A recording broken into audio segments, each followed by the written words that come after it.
are so glad you're here on this Monday.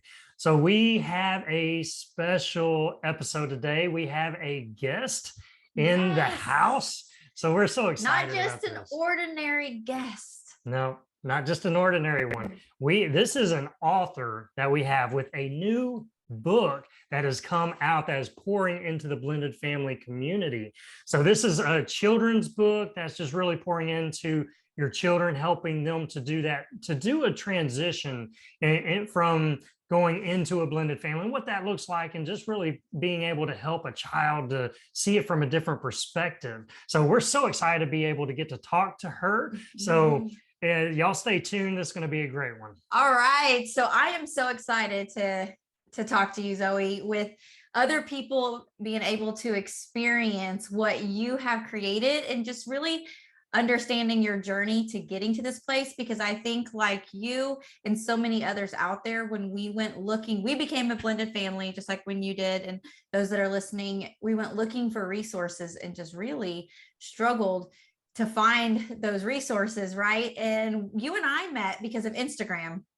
Yes. So I did want to do a quick shout out to the Instagram community for blended families, because if you feel like you are alone in a blended family and you start searching on Instagram and just even using like the hashtag blended families, bonus moms, and that kind of stuff, you can find some incredible people that are walking through the journey with you. And that's where I found you, is you were in the process of creating this book, right?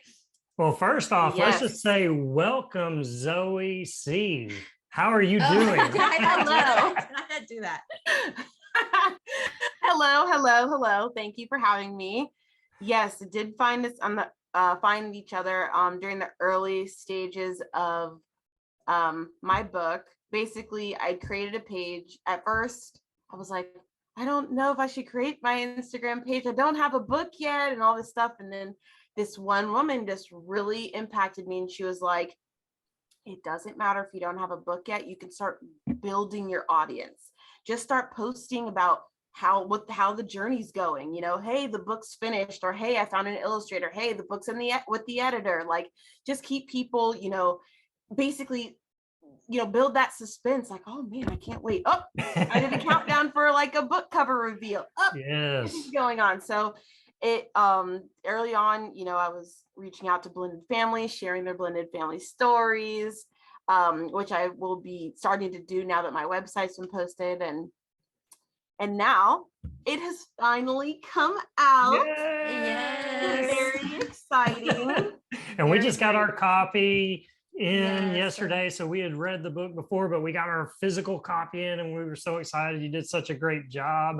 So yes, no, great. We love it. Yeah, we're going to unpack a lot of like what's in the book. But before we get into that, like, I really want to hear about like how your blended family came about and what brought you down this whole journey and this path to end up writing a book about it. So, for the first few years, so been a blended family for about 5 years now. And in the beginning, for the first few years, it was rough, different contributors, just was difficult. Communication was a major issue, which I'm sure many people can relate to, how communication is an issue. And for sure, during COVID, which a lot of people during COVID had this like epiphany and they were like, they discovered things about themselves. Well, yes. After being with, my stepson being here, he was here all the time during COVID.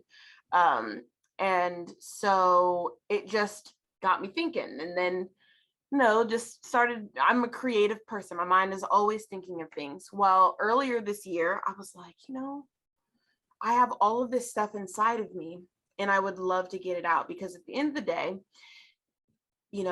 what things I'm finding is that there's not really a lot of tools. There's not a lot of books out there for blended families. There's stuff about stepmoms.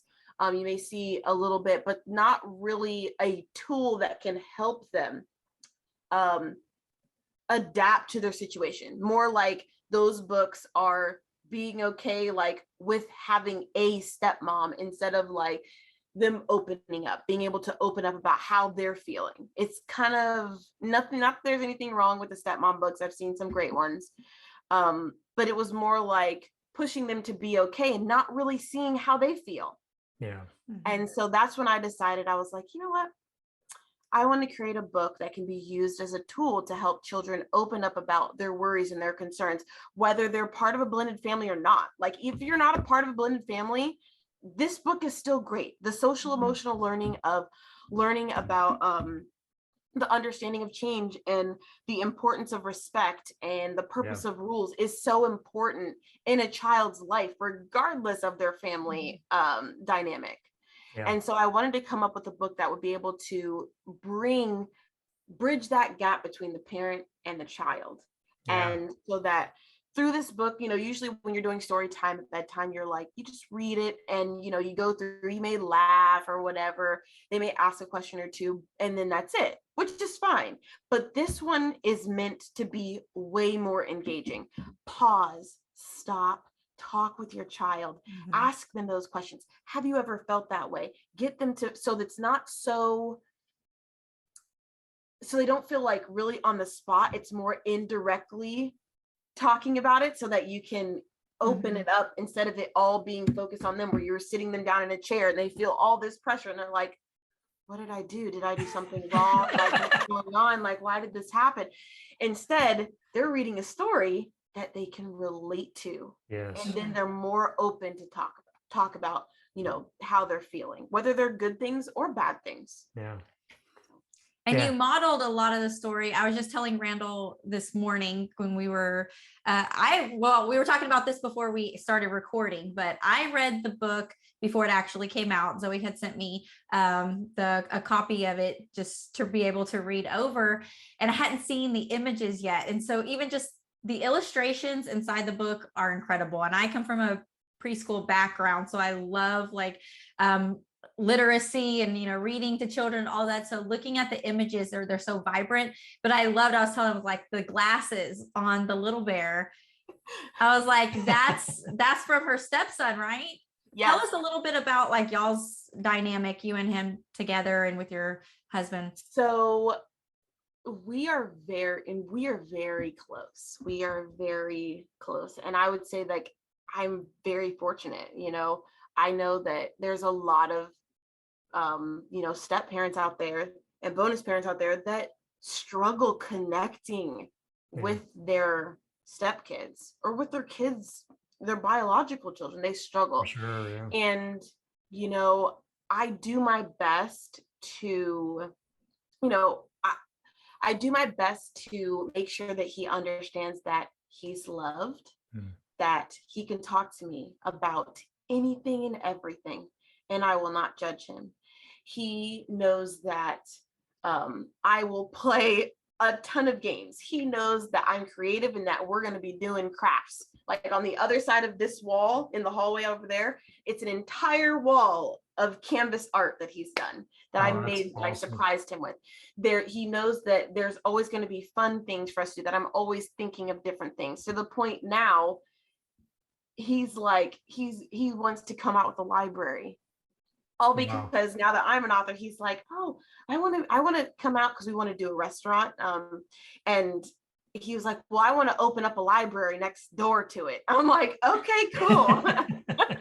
So he, you know, he talks, we do a story time together, things that help us bond, things that help us, you know, get to know each other. Because as he's growing and learning things, I'm growing and learning things. I'm learning things about myself. I'm learning things about my family. I'm learning things about so many different things. And he's helping me do that. You know, a lot of times it's like we focus on just the kids growing up, when at the same time we're growing alongside them. Oh, that's so good. And I love how you've opened up just a healthy line of communication, that you now can talk through things and get to know each other. That's so important. And that can fall through the cracks in so many of our families, is just being able to have that two-way. And like you said, to where they're helping you grow too. So that's so powerful.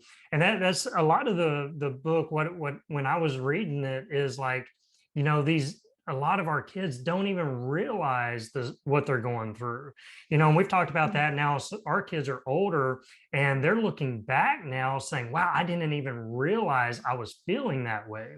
And so that's what I love about this book is it kind of opens up and puts words to their feelings to where now you can communicate.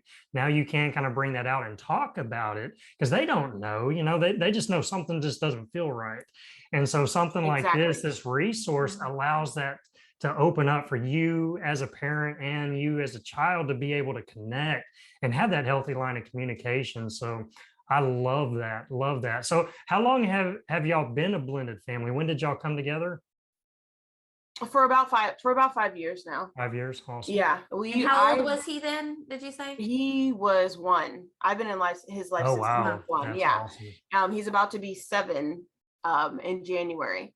Yeah. And I've just always been, I asked him one day and I was like, how long do you feel like I've been like in your life? He's like, I don't know. You just been there all the time. And I'm like, just like curious, like how what he's thinking and stuff. He's like, it's normal. Like it's never been those we've never had that relationship where it's been like, oh, we had a rough time and then I was gone. Like, no, like since he was later later in his ones, when he was 1, it just been like I've consistently been there. Now, of course, as he got, you know, once he turned 2, like I was there, you know, more and more, to now, of course, well, obviously, you know, we live together but it's just a normal thing, which is good. That consistency is there. And that's like so important for kids. So I'm very, very grateful to have the relationship. Don't get me wrong. At times it's hard. There's always going to be hard days. And that's, some people are like, oh, well, don't think negatively. I'm like, no, I'm not being negative. I'm being it's being realistic. There are going to be hard days. Oh, it's not just 2 people raising 1 child. It's 3 people, and eventually could be potentially be 4 people raising 1 child. And everybody operates differently. Everybody does. And it's finding the middle ground and not losing sight of the main focus, which is him. Yeah, that well put. And that's what a lot of blended families, we can fall into that trap of that competitiveness or feeling like, you know, I'm the parent and, you know, and it takes the child out of the whole reason, you know, for being there. So do y'all have co-parenting in your dynamics, and what does that look like? Yes, we co-parent. You know, we struggle with it in the beginning. We struggled a lot, you know, I think, and it's something that we still are working on. Yeah. But you know, we do our best to, you know, help situation, because at times, or help in a situation in the sense of sometimes you don't realize you're doing something until somebody says it to you. But then at the same time, it's difficult for you to accept hearing that if that person is attacking you or you feel like you're being attacked. It's like you don't even want to believe it or listen to it, because it's like, you're attacking me. Like, okay, I don't want to really hear anything you have to say. It's all about like approach. And that's something that we in the communication is a struggle. You know, there are things that we find unnecessary that she finds there are things we find unnecessary that she finds necessary, and then there's things that we find necessary that she finds unnecessary. So that's just how it is. It's figuring out a way to communicate and bridge that gap so that we can better the situation for everybody. And sometimes that's can be hard on some days, and then some days it's just, it is what it is. We parent different. We just do. And what is y'all's like custody? Do you have them 50%? Is that right? It's 50-50. But there's no court order. It's just that's what y'all agreed on. Or they, I don't say they have come up with an agreement. Right. It's 50-50. It's week on, week off. It used to be we had them every Monday, Tuesday. She had them every Wednesday, Thursday, and then we alternated Friday to Sunday. So you'd get them for 5 days, then you'd get them for 2 days, then 5 days, and then 2 days, like that. Then recently, this past summer, once he finished kindergarten, we switched to week on, week off. And actually right now we're actually going to have him for 2 weeks for the holiday, and then she'll have him for 2 weeks because it's our year with Christmas. So we have him this week, Christmas week, and then she has him New Year's week, and then the first week back to school, and then it goes back to week on, week off, week on, week off.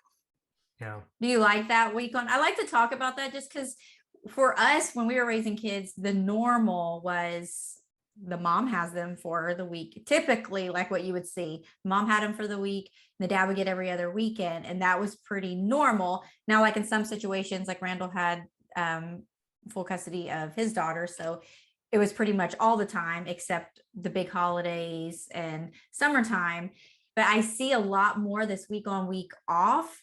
And I just like, I like to ask people how they feel about that, because I know there's a lot of blended families out there that are struggling with that and struggling with sharing the kid, like from a mom's perspective, by the biological mom sharing their kid every week, having them, and every week not having them, and all the emotions that come with that. So how does that work for y'all? It works. There's pros and cons, and I think everybody feels about it differently. Overall, I think everybody's like, it's working better. One, there's not as many transition days, because when you're doing 2 days and then she gets 2 days and then it's our next 5, and then it can be a lot. And it can be a lot on him.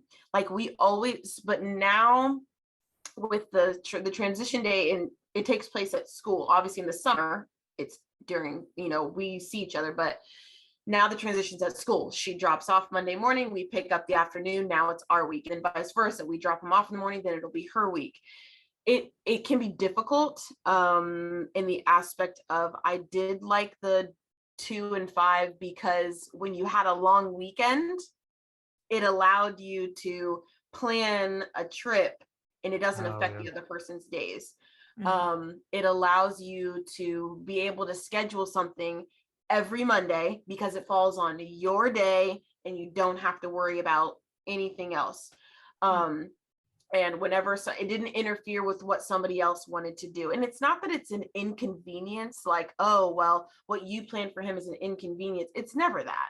It's more like, when we have him with us, we would like to do what things we would like to do and not worry about if we accidentally forget or if we miss an appointment or something like that, or like an engagement that she had signed up, and vice versa. So usually, like, we would never sign them up for things where it would interfere with her schedule. That's just like how we are. And it's not that she would ever take it that way, like, how dare you impede on my time. It's just, that's just how we are. We're like, if it's something that we're planning to do, we're going to have it affect us, and that's that. That way it doesn't, there's no issue, there's no problems later on, there's no chance of problems down the road.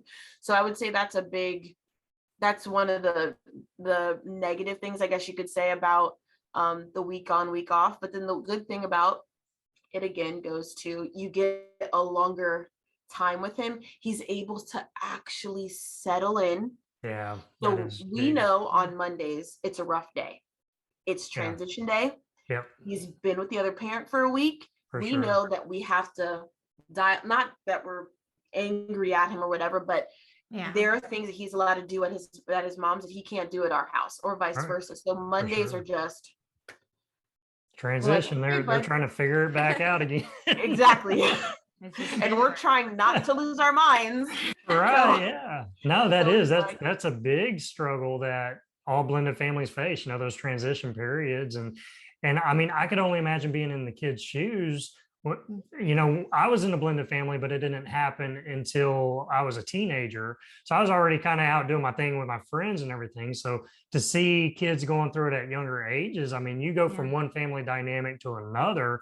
I can only imagine the pull and the, like, wait a minute, what am I doing? Exactly. So yeah. So, but it sounds like you're like super flexible. So kudos, because that is like a no key. And I also want to highlight what you do really well, because we talked about this on our Instagram before. So tell them a little bit about unless you have a different answer this time. No. What y'all are doing good, like really well, and it's been successful for your blended family. So I decided, I was like, hey babe, I was like, what if we did like a family we all love playing games. Like we all love playing games. We're super competitive. So it's like, why don't we do a family game night? We meet once a month on the same day every month, and we eat dinner together, we do games, and we have like a sweet dessert, which is usually it's ice cream sundaes. And he was like, yeah, I'm open for it, that's fine. So I brought it up to Brittany, and I was like, hey, I think it'd be cool if we did like a family game night. So on the fourth Friday of every month, we do a family game night, whether no matter where he is, if he's over there, because family game night takes place here. If he's over there, they both come on over here, or if he's already here, she'll come on over here, and we just have a good time for him. And honestly, it's good for us. It's really good for us. Hey, we'll be back momentarily. Check out this announcement. Are you tired of focusing only on the negative in your blended family and just want to be able to enjoy it? Randall and Scarlett here, and that's where I found myself years ago, and we began to search and seek out solutions for our family so that we could experience that enjoyment that we hope so much we envisioned when we married each other. So after years of searching and looking for things and becoming very intentional on helping our blended family, we found 5 steps that we began to follow to help our blended family. And we put those things together in this Mom's Quick Guide to Blending Her Step Family. These are going to be 5 steps to blending success. Yeah, and we realize that once we start doing things, once we start getting intentional and quit just complaining about it, but actually doing things to help us get those results we wanted, that's when we really start seeing a change.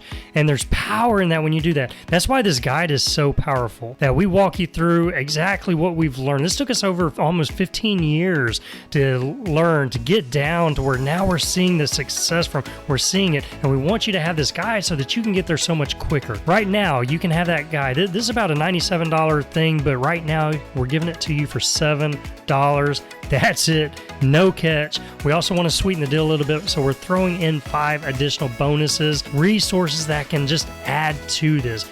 Our heart is we really want you to have these tools and tips and tricks to really see success in your family. Not saying that is bad right now, but man, whenever you start doing these things, there becomes so much power in your family, and you see so many more blessings from it. So get your copy today, only $7 right now. This is about a $374 value, $7 right now. So get it today while we still have this offer going. The link will be below in the show notes. Now back to this episode. The great thing about it is we sit down, we eat dinner together, we chat, we talk, and then we play 2 or 3 games, depending on what we're doing. We either play Wii Bowling, or we've played Hungry Hungry Hippos, we've played Sorry, we've played Taco Cat Goat Cheese Pizza, which I'm sure you don't know what that is. But we've played like tons of games, but it's always fun because we are genuinely laughing with each other. Yeah. And what's great about it is Jackson gets to see us. He gets to see all of his parents together, spending time together, laughing and smiling and having a good time. And it makes him feel amazing. He looks forward to them. He loves doing the family game nights. It works really well. And what's the most amazing thing on our side is the fact that, which is what I was telling you, I said, is the fact that no matter what, we could have been arguing 10 minutes prior, the whole week. We could have been mad at each other from the previous month or whatever it may be. And no matter what, everything is left at the door. Yeah. If you were on the outside looking in, you came in and you just happened to be fly on the wall looking at, you would never know that 10 minutes ago we were in a heated argument, or the day before yesterday we were upset with each other, or you would never know. Yeah. Wow. Jackson never knows, never sees it or anything like that. And that's what's important. And I think that a lot of blended families lose sight of that at times. They shouldn't see it. Yeah. To keep them sane and to they're already struggling to deal with what they're trying to deal with, to add on things, because naturally kids worry about their parents. Yeah. They do. Yeah. For sure. So it is up to us to make sure that they aren't able to see those things. And of course, nobody's perfect. There's going to be times where it comes out, but the times where it is a normal thing that your child is seeing, that biological children or stepkids, it doesn't matter. That needs to be something that is consciously worked on, because for this, it's about them. Yeah. It is about the blended family. It is about the kids in the situation, because they aren't always going to voice how they feel about it, because they shut down. They don't know how to communicate it. They don't have those things. So instead, they just retreat inside themselves. And a lot of times they're waving a white flag and no one can see it, because the parents' focus isn't looking for it where they should be. For sure. That's so powerful. So such great advice that you're able to set aside all differences, because we're going to have differences. You know, that's one reason why there was divorce. There was differences, right?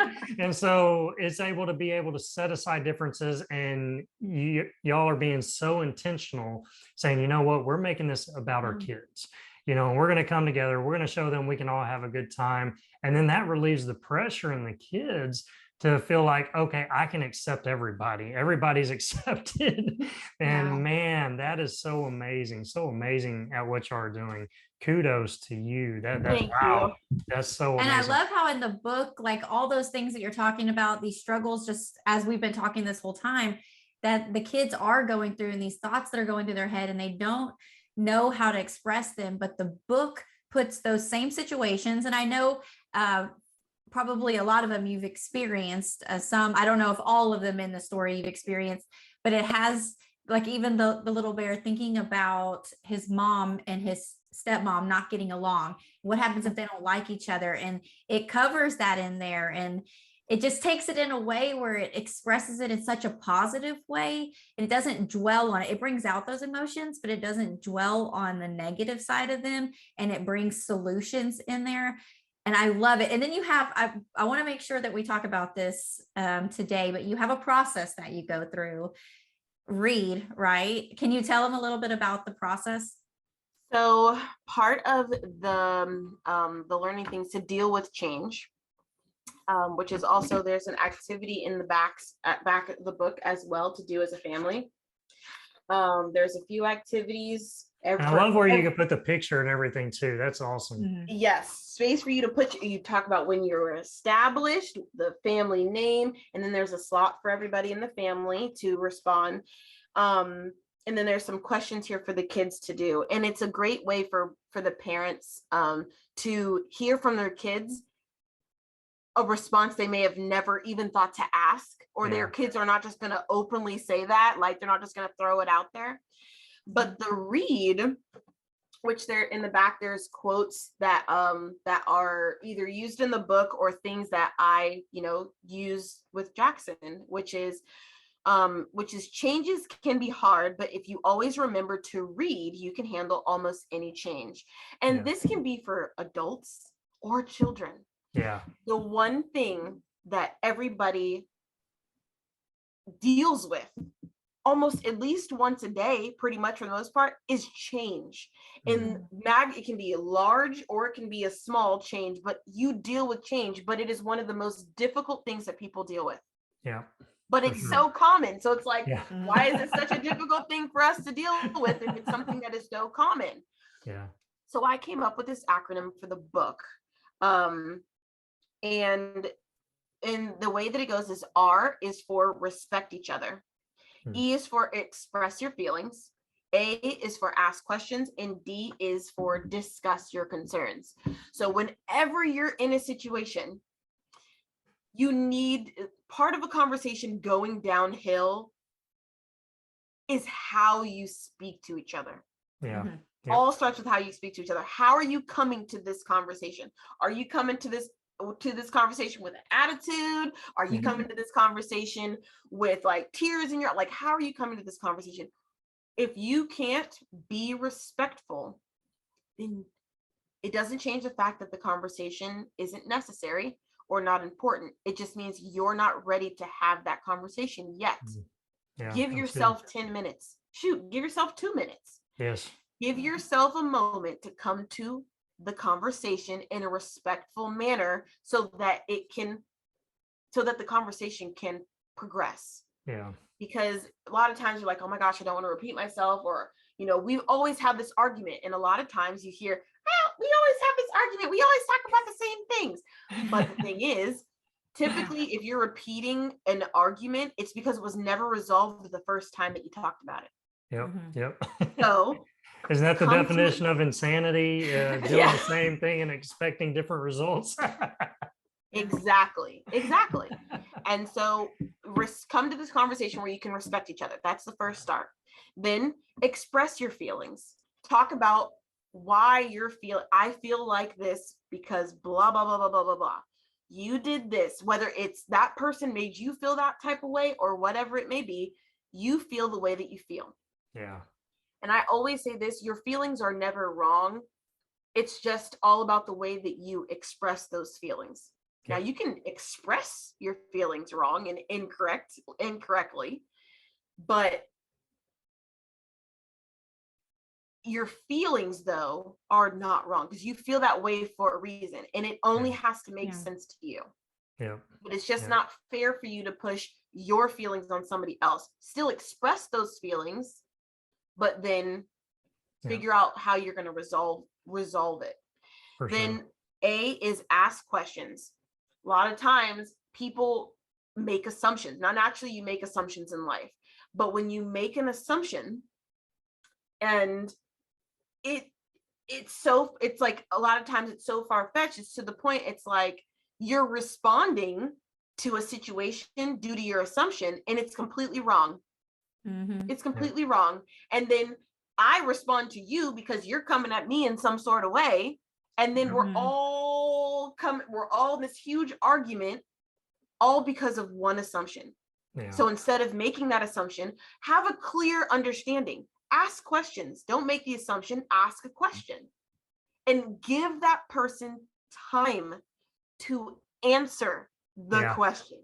Yeah, that's good. Because a lot of times you're so frustrated and you're spewing things off, and you ask the question, and then before they can even answer it, or they hope that they don't have to answer it, you start talking about, you start trailing on, and they're you like, just keep moving on. Dodged a bullet there. Like, so it's like, actually give them time to answer that question, because that's going to help you understand them as well. Yeah. For sure. And the last part is discuss your concerns. Once you have your questions answered, I'm telling you, this is how I feel about something. Why did you do this? Asking those questions. Okay, well, you did this, but I'm concerned because X, Y, and Z. Yeah. So all of it chain reaction. So again, whether you're an adult talking to a kid, an adult talking to an adult, child talking to a child, when you use this, it help when you remember those things, it'll help you have successful arguments. Nobody likes, well, that's not true. Some people like to argue, but lots of people don't enjoy arguing. The majority don't. Yes, but arguments or disagreements are important because that's how you grow, and that's how you learn yourself and learn about that person. For sure. Oh, that's awesome. Yeah. Amazing. I love that analogy. I love that acronym, just kind of breaking the R.E.A.D down, that process. So man, such great stuff. How can they find your book?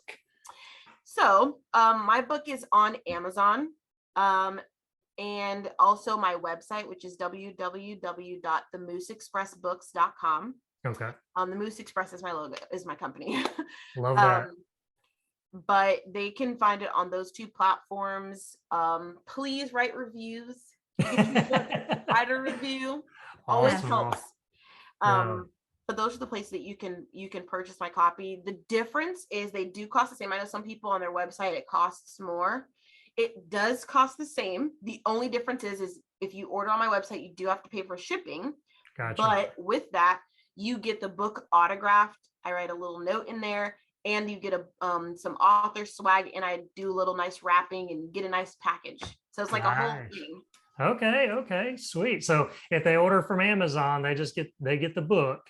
And if they order through your website, they get the book plus a little bit more. So they get a little more Exactly. love put into that. So Exactly. awesome. I love that. Yeah. I love that. And what about connecting? How can they connect with you on just social media, Instagram? So staying on, Yes. is that where you're at mostly? Mostly Instagram. I do have Facebook. On Instagram, it's Books by Zoie Seay. And then on on Facebook, it's the Moose Express, or you can of course Okay. look it up by Books by Zoie Seay as well. Awesome. Excuse me. But yes, I'm on both of those. My emails on there.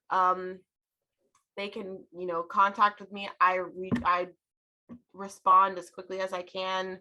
Yeah. No, Yeah. that's So That's awesome. And what we'll do is we'll go ahead and we'll make sure for all of our listeners, we're going to put those links in our show notes. okay. That way you can just go to the show notes and you can click on them and you can find Zoie and her books. You can go to her website and get the extra love put into the book, or you can get it from Amazon, whatever your flavor. That's what we did. I totally wanted your We got it with love. the autograph and everything, and it was such a nice wrapping too. You did such a great job. It really was. you. We like videoed it as we unfolded it and everything. Oh yay! Send it to me. Send it to me if you record it. Send it For to me. sure, for sure. So Mhm. no, we love it. Thank you so much Yeah. for being here today. We just appreciate you and everything you're doing for the blended family communities, just being able to pour into their lives, into the kids' lives, helping to get the kids to be able to open up and find those feelings and be able to talk about them with their parents so that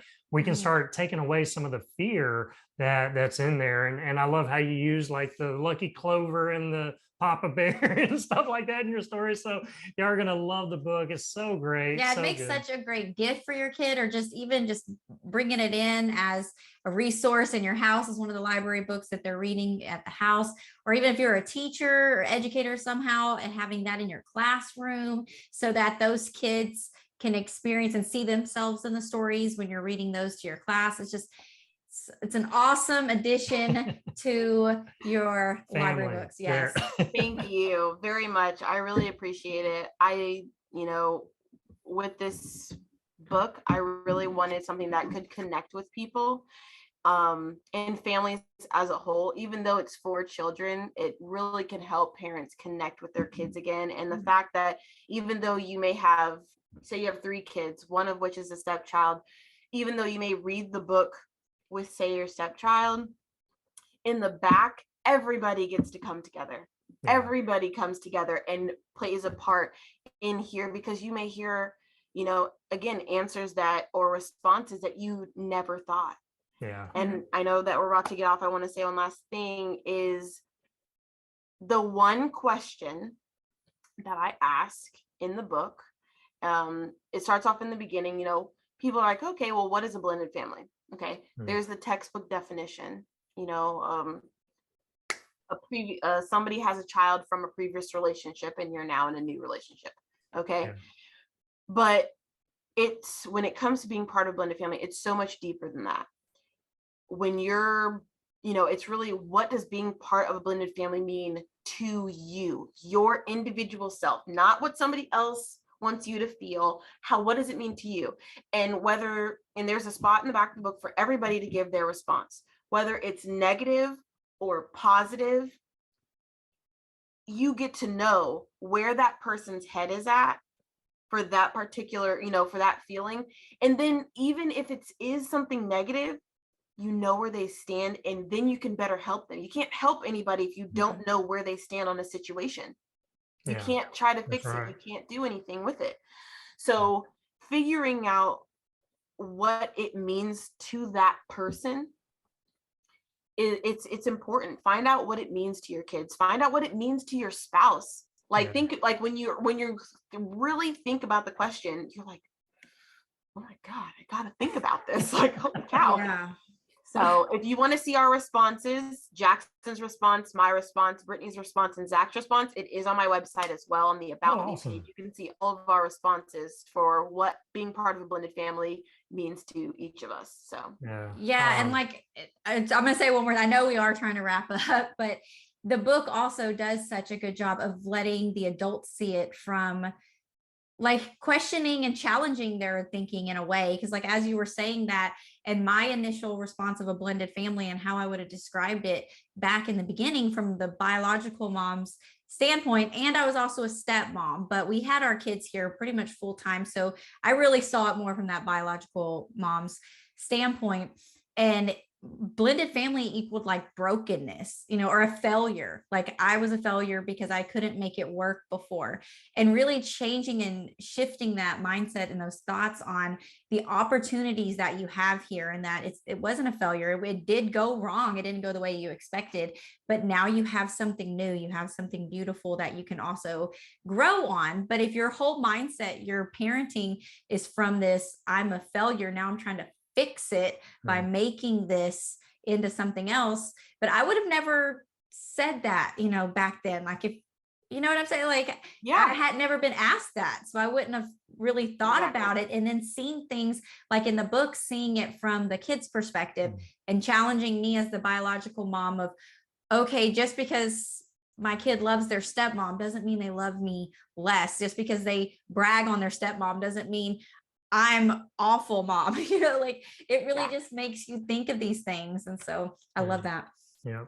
No, good stuff. Good stuff. Man, you gave so much value to our listeners, so much you're pouring into the blended family community. So just thank you. Thank you for your heart. Thank you for your transparency, and keep doing what you're doing, because you're doing an amazing job. And we just thank you that we got to team up and do this. And so I know that this is just the start of our friendships and everything. So much more than I want to ask, but we'll save it for another day. Yes. Well, thank you so much. Yeah. Thank you so much. And for all of our listeners, I know you grabbed a lot of value from this. So, go follow her. We are going to put those links there for you to make it easy. So go check out the book. It's amazing. It will benefit your family and just add so much value to you. So check it out. If you're on YouTube, you're getting to see the copy of it. The Luckiest Child Becoming a Blended Family. Yes. The first of the series.